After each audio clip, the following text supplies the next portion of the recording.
ሰላም ጤና ይስጥልኝ ውድ የዚህ ፕሮግራም ተከታታዮች እንደምን ሰንብታችኋል?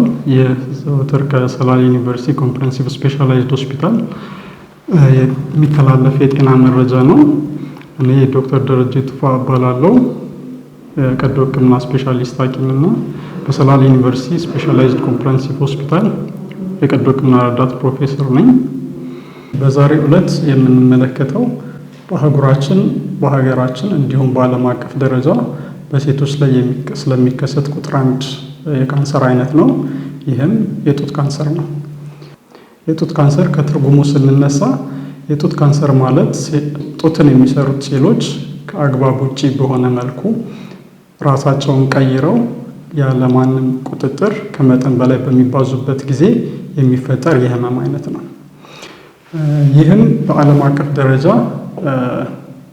ቁጥር 1 ሲሆን 2022 በኢሮፒያን አቆጣጠር የዓለም የጤና ድርጅት ባወጣው መረጃ መሰረት በአመት 2.3 ሚሊዮን የሚያክሉ ሰዎች የጡት ካንሰር ምክንያት ተጠቅተዋል። ከነዛም ውስጥ ወደ 670 ሺህ የሚሆኑት በጡት ካንሰር ምክንያት ህይወታቸውን አጥተዋል ማለት ነው።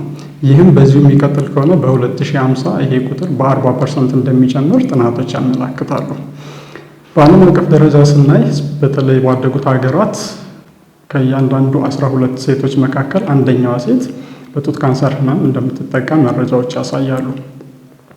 በሀገራችንም በቁጥር 1 ደረጃ የሚገኝ የካንሰር አይነት ነው።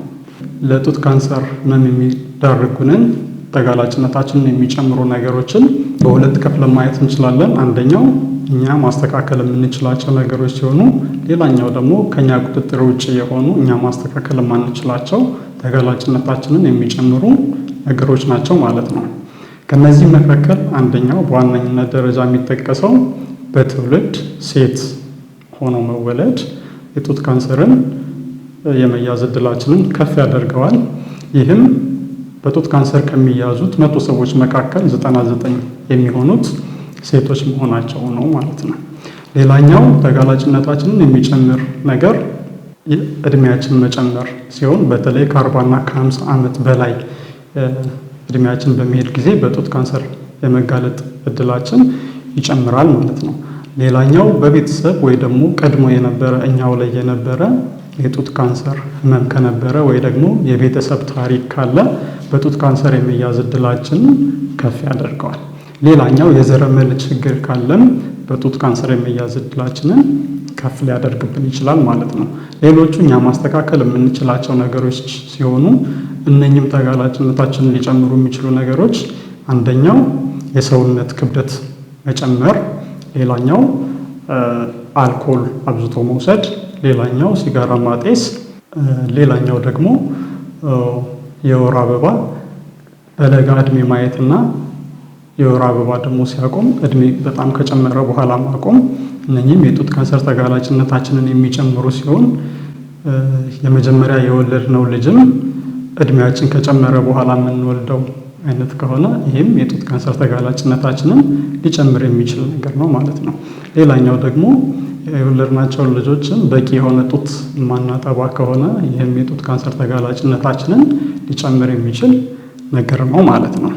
ከዚህ በመቀጠል የምናየው የጡት ካንሰር ህመም ምልክቶቹን ለማየት እንሞክራለን። ስለዚህ አንድ ሰው የጡት ካንሰር ህመም የሚኖረው ከሆነ ሊያያቸው የሚችላቸው ነገሮች ምን ምንድን ናቸው ስንል የመጀመሪያው በጡት ላይ ህመም የሌለው እባጭ ሊያስተውል ይችላል አንድ ሰው። ብዙ ጊዜ ግን ህመም ስለሌለው ታካሚዎቻችን ችላ ብለው በመቆየት ላልተገባ እንግልትና የህይወት እልፈት ሊዳረጉ ይችላሉ።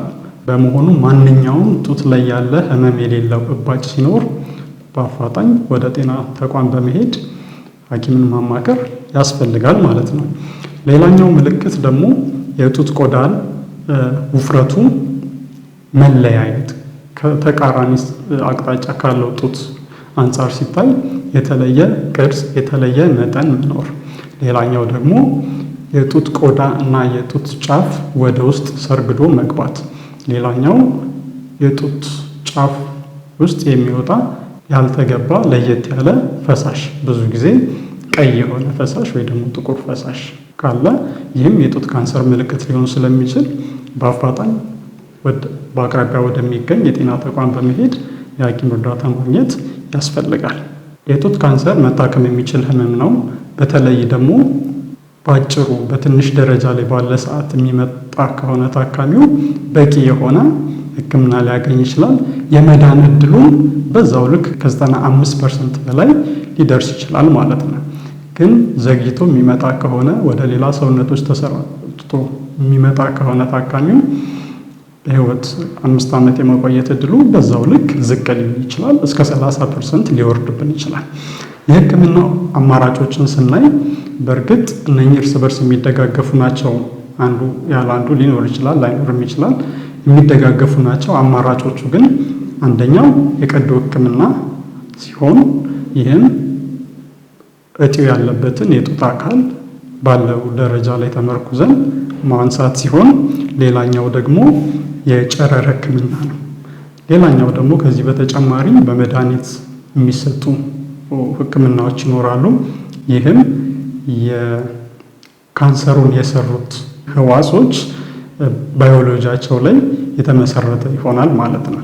ስለዚህ ኬሞቴራፒ ሊኖር ይችላል፣ ወይ ሆርሞናል ቴራፒ ሊኖር ይችላል፣ ወይ ታርጌት ቴራፒ የምንለው ነገር ይኖራል እና የጡት ካንሰርን ለማከም የሚያግዙን ነገሮች ናቸው ማለት ነው።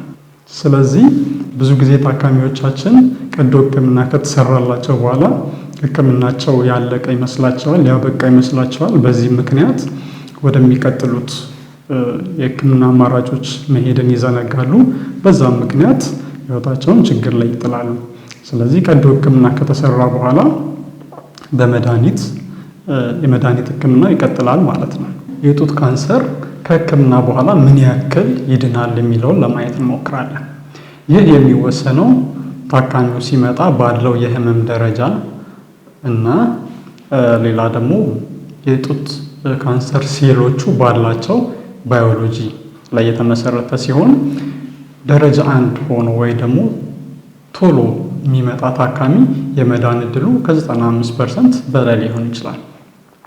ግን ይህ የጡት ካንሰር ወደ ሌላ ሰውነት ከተሰራጨ በኋላ የሚመጣ ታካሚ ወደ ጀርባ አጥንት፣ ወደ ሳምባ፣ ወደ ጉበት፣ ወደ አንጎል ከተሰራጨ በኋላ የሚመጣ ታካሚ የመዳን እድሉ እስከ 30% ዝቅ ሊል ይችላል። ይህ የ5 ዓመት የመቆየት እድሉ ማለት ነው። ስለዚህ ይህንን ካየን የመዳን እድላችንን የሚጨምረው ቶሎ መታከም ስለሆነ ቶሎ ለመታከም እኛ በቤታችን ማድረግ ያለብን ነገሮች ይኖራሉ። ይህም ህመሙ ሲኖር ቶሎ መለየት፣ ህመሙ ከተገኘብን ካስተዋልን፣ እባጮች ካየን ወይ በጡት ጫፍ የሚወጣ የተለየ አይነት ፈሳሽ ካየን ወይ ደግሞ ቆዳ ወደ ውስጥ መሰርጎድ ካየን ቶሎ ብለን ወደ ጤና ተቋም መሄድ ይገባናል ማለት ነው። እዚህ ህመም ላይ ቶሎ ለመድረስ የሚያግዙን የተወሰኑ ነገሮችን ለመግለጽ እንሞክራለን። አንደኛው ሁሉም ሴቶች እድሜያቸው ከ20 ዓመት በላይ የሆነ ሴቶች ሁል ጊዜ ጡታቸውን በመስታወት ፊት በመቆም ማስተዋል ማየት ያስፈልጋል ማለት ነው። ይህም ሁለቱ ጡቶች ሲታዩ የተለየ ቅርጽ ካለ፣ የተለየ የመጠን ልዩነት ካለ ቶሎ ወደ ጤና ተቋም በመሄድ ህክምና ማድረግ ያስፈልጋል ማለት ነው። ይህም ሁል ጊዜ ቢደረግ በኋላ ላይ የጡት ካንሰር ከመጣ ምናልባት ጡቷን ስለምታውቀው ታካሚዋ የተለየ ነገር ሲኖር ቶሎ ለመለየት አዳጋች አይሆንባትም ማለት ነው።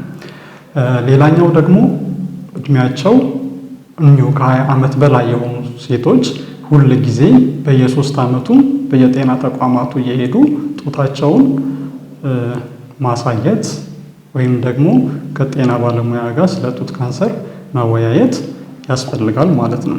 ሌላኞቹ እድሜያቸው ከ40 ዓመት በላይ የሆነ ሴቶች ሁል ጊዜ በየዓመቱ የጤና ባለሙያ ጋር ቀርበው ስለ ጡት ካንሰር በቂ ግንዛቤ እንዲያገኙና የጡታቸው ሁኔታ እንዲመረመር ይመከራል። ከዚህ በተጨማሪ በተለይ እድሜያቸው ከ50 ዓመት በላይ ለሆኑ ሴቶች ደግሞ ሁል ጊዜ በየዓመቱ የሚደረግ የጤና ምርመራና ማሞግራፊ የሚባል የኤክስሬይ ምርመራ ለጡታቸው በጡት ካንሰር የመሞት እድላቸውን በ25% እንዲቀንስ ያግዛል ማለት ነው። ከዚህ በተጨማሪ ሌሎች ተጋላጭነታቸው በጣም ከፍ ያለ ነው ብለን የምናስባቸውን ታካሚዎች ከማሞግራፊም አልፈን ኤምአርአይም የምናስነሳበት ሁኔታ ሊኖር ይችላል ማለት ነው። ይህን ሁሉ የምናደርገው ህመሙን ሳይሰራጭ እዛው ጡት ላይ ተወስኖ ባለበት ሰዓት ለማወቅና ለመያዝ በዛም አጥጋቢ የሆነ ምላሽና ሕክምና ለመስጠት ስለሚያስችል ነው። አንዳንድ ጊዜ በማህበረሰባችን ውስጥ ስለሚወሩ ብዙ ጊዜም ታካሚዎቻችን ስለሚጠይቁን አንድ ጉዳይ ማንሳት እወዳለሁኝ። ብዙ ጊዜ ታካሚዎች የጡት ኦፕሬሽን ከተሰራለን በኋላ በህይወት እንቆያለን ወይ በህይወት መኖር እንችላለን ወይ? ይህ አስተሳሰብ ማህበረሰባችን ውስጥ ሊሰርጽ የቻለው በአንድ ምክንያት ነው። ይህም ብዙ ጊዜ የጡት ካንሰር ኦፕሬሽን የተሰራላቸው ታካሚዎች ቀጣይ ያሉትን የህክምና አማራጮችን ስለማይከተሉ የጡት ካንሰሩ በኦፕሬሽን በቀዶ ህክምና ስለተስተካከለ ብቻ ህመሙ ሙሉ ለሙሉ የጠፋ ስለሚመስላቸው ከህክምና ይርቃሉ።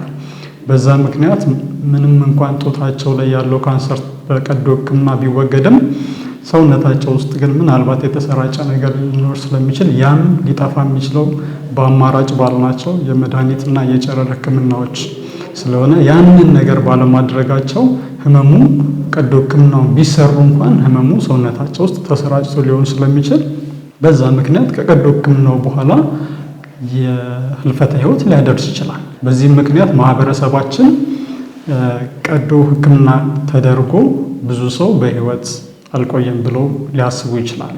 ያንንም በተመለከተ እኛንም መጥተው ያማክሩናል። ይህም የሆነው ከቀዶ ህክምና በኋላ ቀጣይ ህክምና ስለማያደርጉ ነው።